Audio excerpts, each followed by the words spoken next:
Greetings, folks.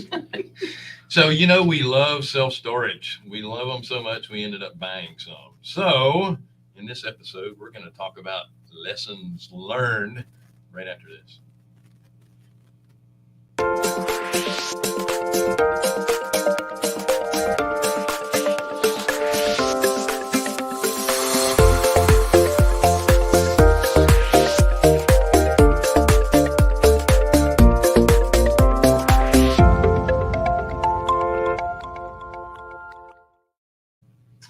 Thank you for joining us on the Real Estate Investor Show, Hard Money for Real Estate Investors.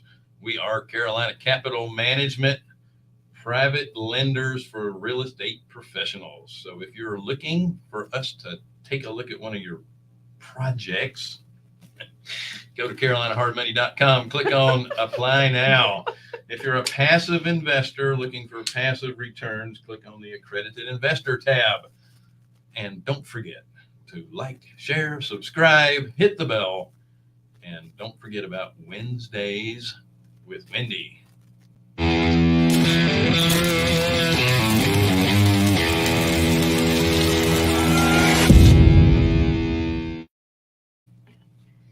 So Wendy is just a shadow of herself. Apparently our lights are not focused in properly, but Wendy does, excuse me, 30 minutes per person on Wednesdays.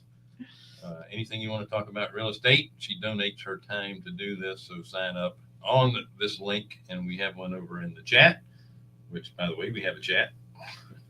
It's either going to be on the right side of your screen or underneath, depending on the platform that you're viewing us from. So if you want to leave any comments, nasty or not, you can put them there. Bill, this is the most excited I've seen you in a while. Yeah. I'm getting ready to leave. Or I thought maybe it was because I was back. Yeah, that too. We had some great calls on Wednesday yesterday too. Wow. 5 excellent calls. I'm always amazed at the different topics and just really, really good stuff. Really good stuff. That would be a good way to take a couple of questions, and then we can do them here on the show and answer them. You don't have to say who asked them, but might be good topics for. Well, I'm actually putting together a book from them that we'll talk about. Sweet. Just all the different topics, because it's just so vast. It's amazing all the options in real estate. Really and in fact, we talked about that yesterday. I don't remember which one I was talking to, but that, you get into real estate and you think that it's, fix and flip. Right. That's what you think it is. But my goodness, everything gets really broken down into a multitude of different options. And then when you choose that option, there's a multitude of different options for that. Right. The layers are definitely it just deep. goes on and on, doesn't it? Depending It's amazing. on the market timing, there's all kind of different ways to. And that's the key, my bro, is figuring out what's bro. going on. My green bro. And he is green today. But that's the key, is really figuring out what's going on around you and what can you do to go into that toolbox and use what's going to work for what's happening in that market. And that's really what neat. Keeps real estate so interesting, and exciting. It's constantly changing and evolving, but you know what? It's still the same. It's all about the numbers. Yeah. It's just different ways of tackling it based on different Basics timing. are the same. But It's so similar cool. conversation that we had, I think at the last employee luncheon or whatever that we had, talking about, you were saying the market is cyclical and, it's just all these things. And while that's true, the things that throw it, the occurrences that throw it back into that cyclical motion are never the same. Right. Good point. It keeps happening, but it's never the same thing that pushes triggers it over that the pushes edge. it back. So that's the exciting part, is we know it's cyclical, but we never know what will cause that cyclical motion. Yeah. Great point. That is true. But the majority of the time it's rate related. But what causes the? We Yeah, had the no, I same mean, discussion. yeah. But what causes the rate? It's never the same thing. That's And right. don't say the Fed. What are the Fed responding to? We know that the Fed doesn't control squat. Mortgage rates. Yeah. The Fed is always behind. It's the market that controls rates. Correct. Yeah. So Really good stuff. we do have a little bit of breaking news. Speaking of rates, Breaking news.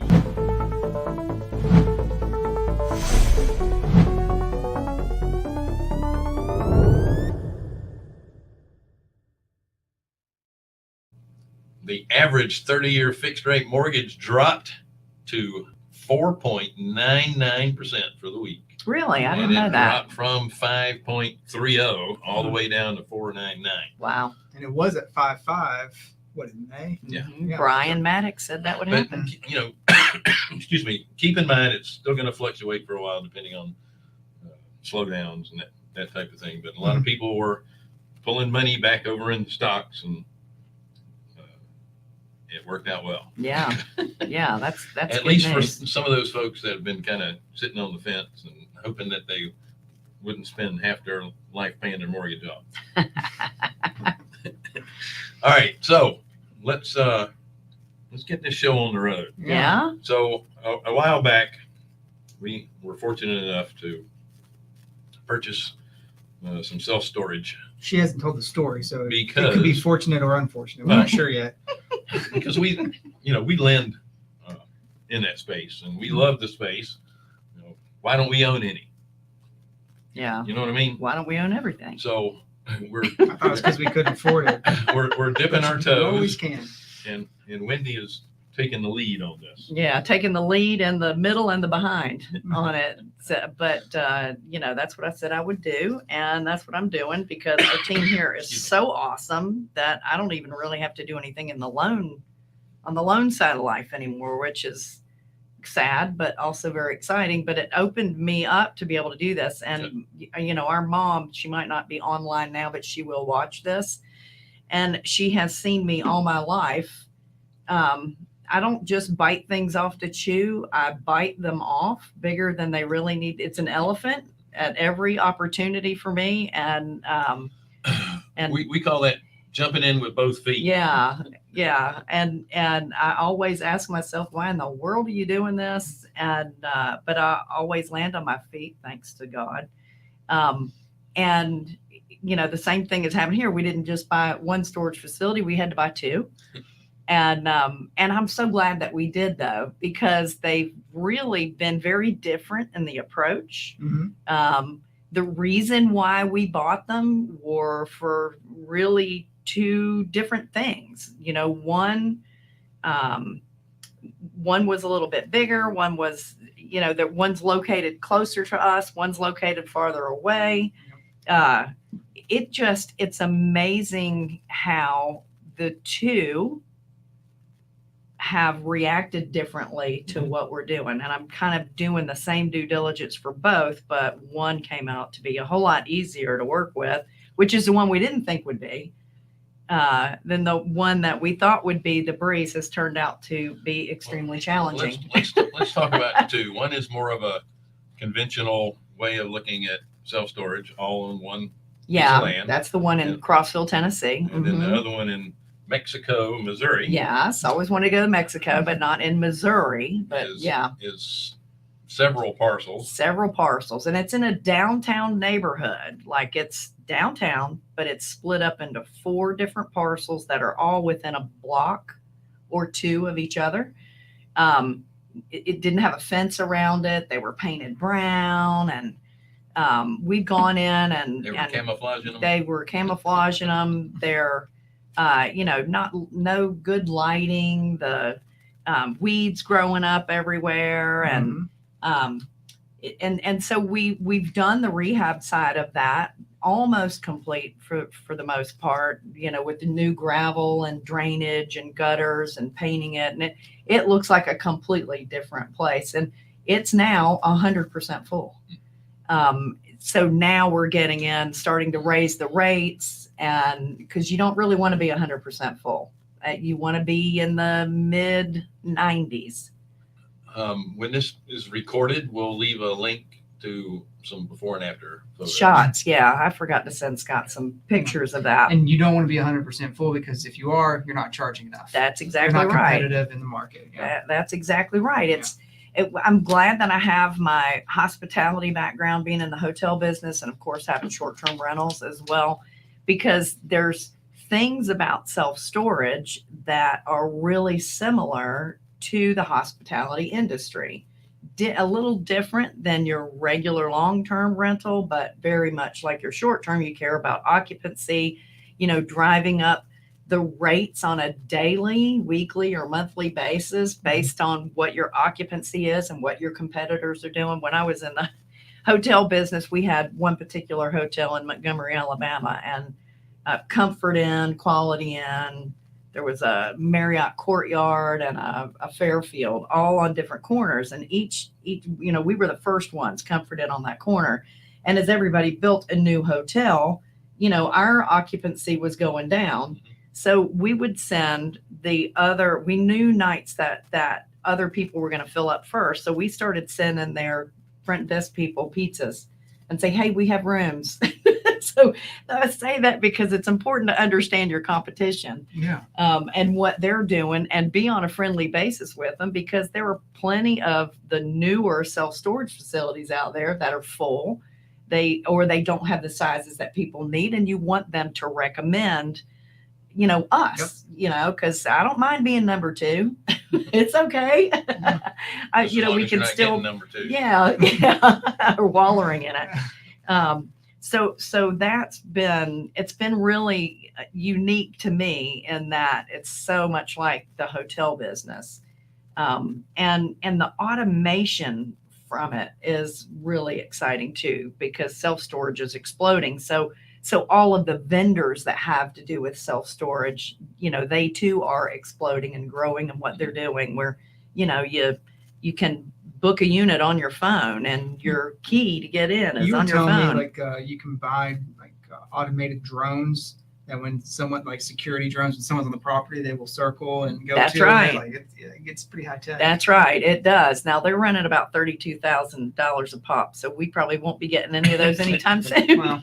But some of the bigger storage But if you're facilities just hanging out around our facility for no reason, you never know. We might and have you, one. you hear that buzz above you. Yeah, that's what we're looking for. But it's just amazing how automated it is. And and another thing too, in self-storage, you definitely want to do that cost segregation study, and take advantage of the tax opportunities that you're going to have to be able to do that.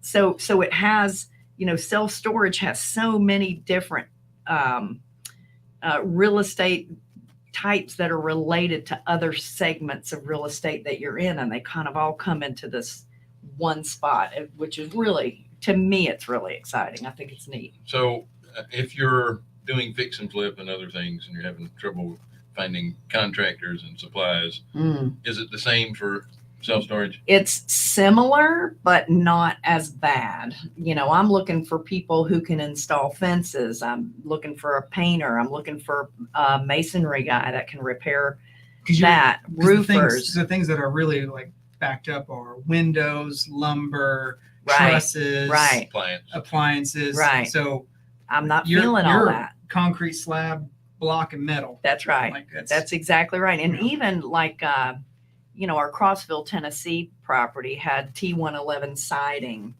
I have no idea what that is. Well, it's like fake panel. It's like the paneling from the 70s, but it's for the outside of a building. So it's on the where the eaves come to the end. So it's really just on the ends of the building, and it's all rotten. It needs to be replaced. And my goal or thought pattern was just to replace it with the same thing. But, my roofer comes in and goes, we can replace that siding with metal rather than T111. Well, heck yeah, I'd love to have it replaced in metal. It's custom cut, and it's actually a little bit cheaper for us to do it that way, and it'll last a lot longer. So I'm really, really excited about that. So the same materials they would use for a metal roof. That's exactly right. And we're getting roofs put on some of the buildings. Corrosion resistant. Exactly. So it works. So, but the first thing I did before we bought these is I immersed myself in, first of all, the North Carolina Self-Storage Association. A dear friend of mine, Wendell Long, invited me to accompany him to go, and it was just one of the best things I ever did. I'm so grateful that he directed me to do that. And then I went to a bigger self-storage convention in Las Vegas, my favorite town. Everybody knows I hate Las Vegas, but It's called Inside Self-Storage. And that was, really, really good with all of the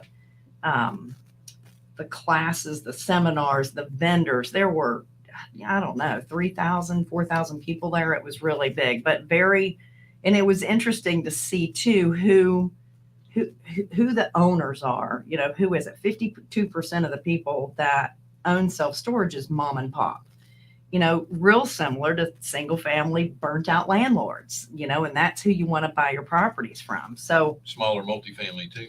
exactly. And then you've got, a few corporations that have, hundreds of facilities and are just doing really, really well. And a lot of those are now developing new versus Yes. trying to buy old, because Yes. it's cheaper to develop than it is to purchase. That's existing. exactly right. And And it functions more like they want it to function. that's right. And go ahead. Oh, and to build on that, looking for, those old box stores where they, I think we were talking with Fernando Angelucci, they do self-storage exclusively.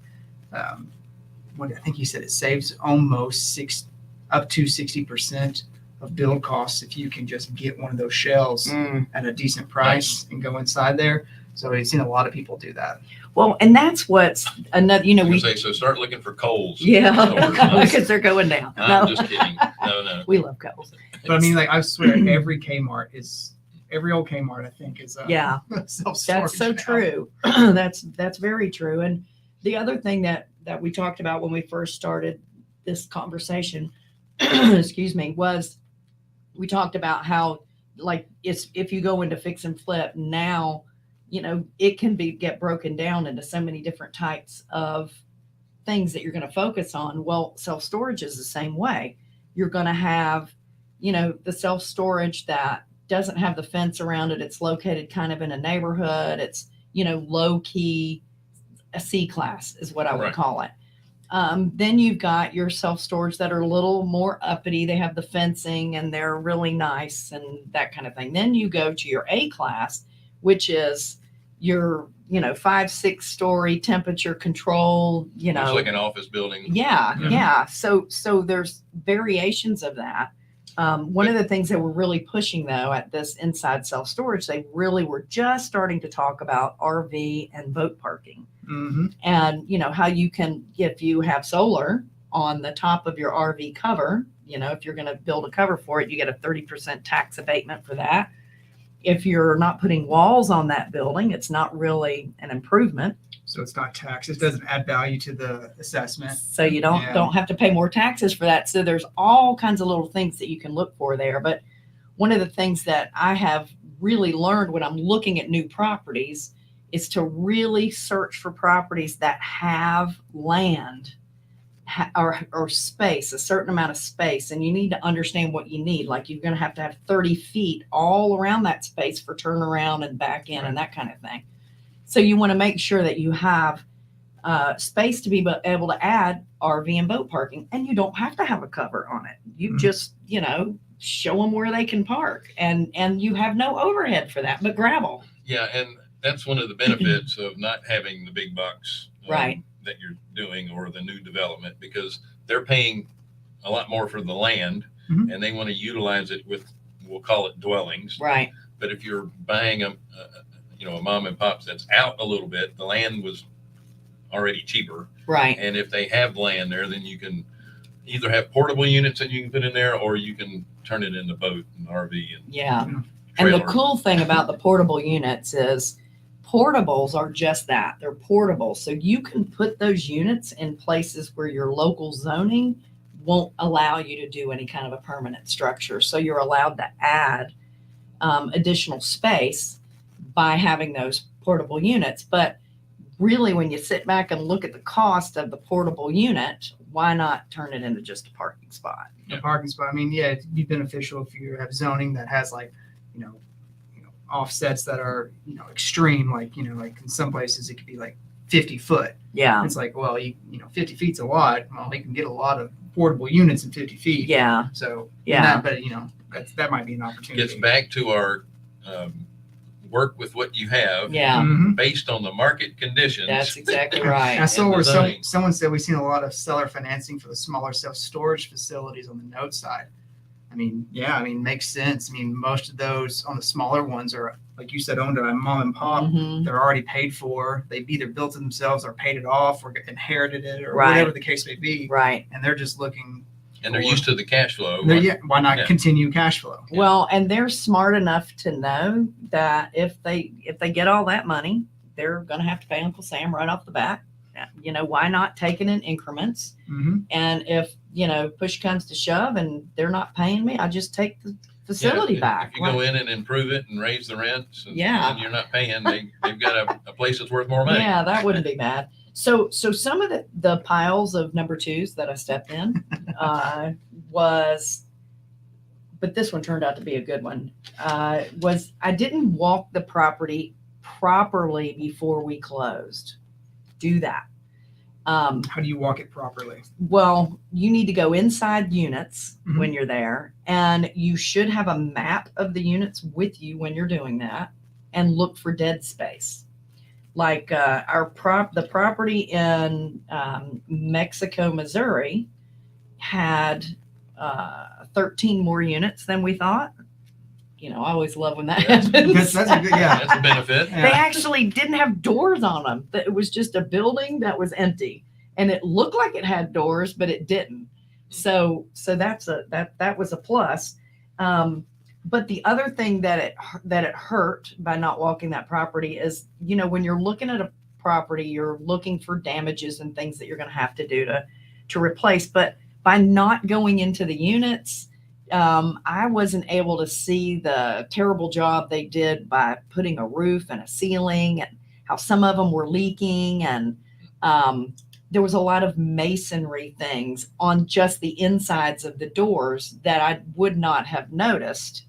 I would have noticed had I opened up those doors and walked in. So look at every single unit. I would do everything possible to get my eyes on every one of them if I could. Of course, that's hard to do if you have locks from the owners on those doors. You can't get in to see all. Yeah, that's true. I mean, it takes planning ahead to be able to do that, but plan to be there 2 or 3 times to be able to stick your head in there. And I know, yeah, see when that. I talk with Fernando, I mean, they usually, when they go look at a facility, it's like a 1 or 2 full day. Yeah, they do a Yeah. good job of due Mhm. diligence. Yeah. Fernando Analucci, their company, does a great Titan job. Wealth. Yeah, Mhm. they do a great job of due diligence.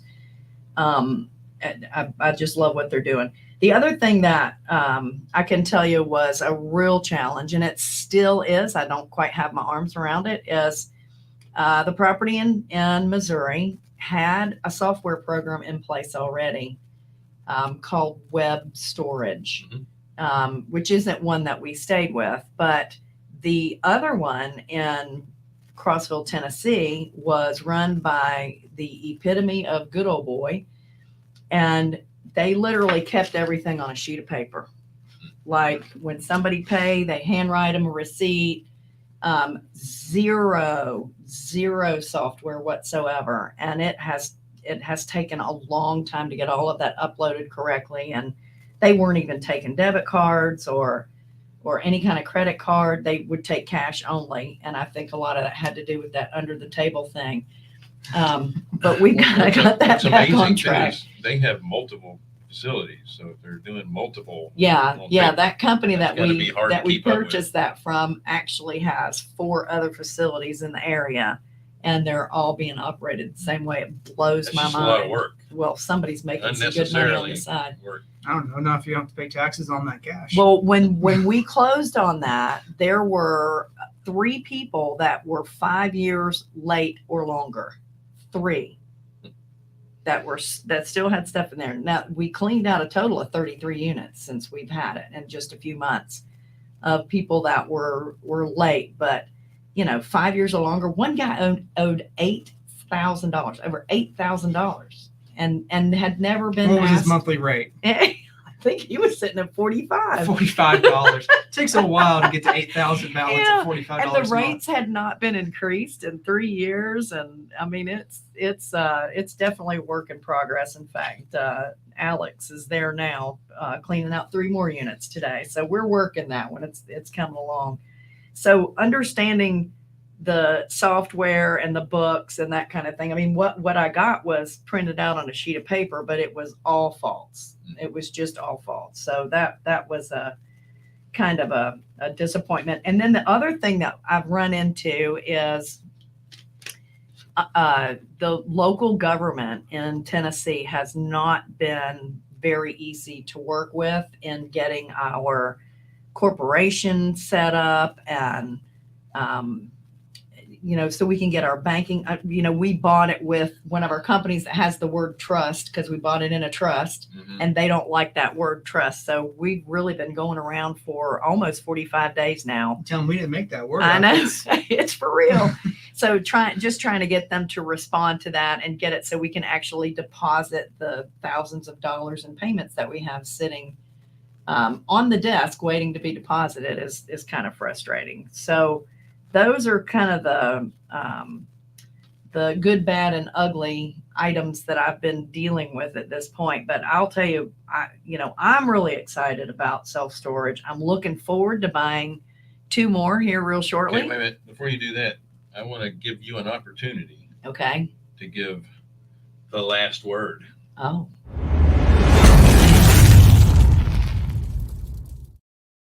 I have to use those graphics whenever I can. Go ahead. Okay, it's supercalifragilisticexpialidocious. So if you were going to wrap it up with your last phrase instead of the word, what would you do? Don't be afraid. Don't be afraid. Says the person that jumps in with both feet. Well, and I'm still here. I'm still kicking. I've messed up more than most people have been successful. But you know what? You learn from everything that you do. It's called earning while you learn. Yeah. Right? Yeah. The thing is, you definitely want to do your homework, but don't let fear stop you. It's just a few more zeros. And I know everybody goes, whoa, but it's well worth it. It's exciting. It's doable. Anybody can do this. Yeah. Anybody can do this. You Agreed. just need to do your homework and hook up with the right people. And it's very recession resistant. Yes. Yes. It's low maintenance costs once you get everything in place. And you can automate a whole lot of it. Yeah. Right? Oh, this is funny. So I love this question. Where are you buying the last 2? I don't know. We're looking. And that's the other thing too, is doesn't really matter where it is. We would prefer to be in the Southeast because that's where we are, but it doesn't really matter. But this other question from Mr. Alva. Yeah, Elder. I was looking at a mom and pop storage unit in the market that's close to one of the corporate storage companies. Should I be afraid? No, they've already done all the homework. I've done the homework. But and again, that's the microcosm of what self-storage is. It's not a zip code, it's not a county, it's not a city. It is literally a 1 to 3 mile radius. And your customer is not the same customer that the big corporate storage company has. Keeping in It's not the same mind customer. the big companies, they're raising their rates every 6 months. Mm-hmm. And you're going to get people that are saying, all right, I'm done with this. I'm moving to someplace Mm-hmm. that's going to be a little bit cheaper. It may not be as pretty as this one, but it makes more sense. We bought probably the ugliest storage units you could buy. Totally the ugliest. Yeah, it's not what Brown they, on brown. what they look like. It's what's the potential for them. That's Yeah. right. That's right. Great question. Yeah, no, that is a great question. All right, listen, we need to wrap this thing up because we've been Great advice. Yep. going on and on about this, but we have a lot more. We're gonna do some updates on this as we go forward and let you know what Wendy has stepped in because again, she's doing all this for us. So what's the purpose of the We're not- last word if you have it, no matter who gets to? Okay, Jonathan is now being cut off because I'm going to this camera now. Let me get out of the shot. Thank you so much for joining us on the Real Estate Investor Show. By the way, we are speaking at the Quest, Expo in September. We have a link in the chat over there for a 30% discount, Fairman 30. So check that out. Once again, thanks again for joining us on the Real Estate Investor Show. Hard money for real estate investors. We are Carolina Capital Management. We are private lenders in the Southeast real estate professionals. If you'd like us to take a look at one of your projects, then click on, first you have to go to Carolina Capital. Carolina Hard Money. Hardmoney.com. Yes, what they said. And click on the Apply Now tab. If you are an accredited investor looking for passive returns, click on the accredited investor tab. I am sliding out quickly. He's already on the plane. Thank you. Don't forget to like, share, subscribe, hit the bell, and don't forget about Wednesdays with Wendy. Have a great week, and we'll talk to you later. Bye, y'all.